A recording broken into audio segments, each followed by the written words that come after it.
Good afternoon mga mate. Kayo po ba ay mananari or baguman lang magtatari? Mayroon pa akong share sa inyo. Kung kayo po ay walang pambasyada or pambaping lang, kung nangingitim na po yung mga garol ng ating tari, tulad po nito, nangingitim na po, share ko po sa inyo kung paano po yung gagawin natin na para, kasi kung kukuskusin pa natin ang liha ay matagal po yun eh. Mas mabilis po, mas madali, ganito po ang gawin natin. Ito po ay barina, gumawa po ako ng tukahoy lang po ito. Binalutan ko lang po ng papel de liha yung 1,000. Ito po yung gagamitin natin pang bapping. Tulad po nito, nagamit ko na po kanina mga mate. Kanina po maitim po siya, ngayon makintab na. I-share ko po sa inyo kung ano pong technique natin. Napakasimple lang. Kung mayroon po kayong barina, pitin nyo lang po ng gato tulad nito. Ngayon magkakaroon na po tayo ng, gumawa lang po tayo ng ganito, yung kahoy po ito, bilugin nyo lang. Pag nabilog na po, balutan natin ng 1,000 grits na liha, yung pinakapino, para mayroon po tayong pang bapping mga mate. Para kung sakaling hindi nakakroom yung mga garo ng ating tari, ay pwede po nating pakinisin or tanggalan ng kalawang sa pamamagitan po ito.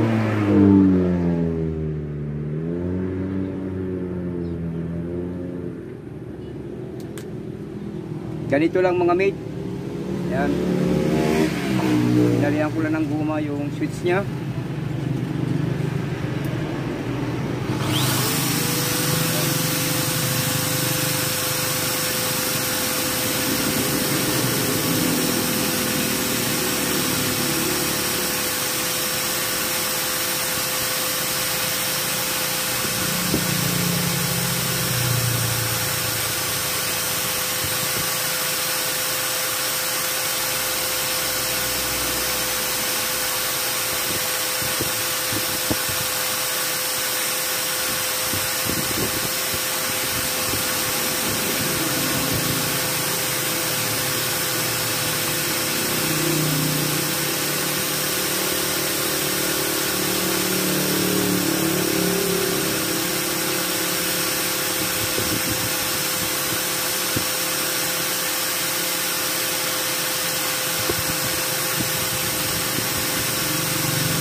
Napakadali mga mate.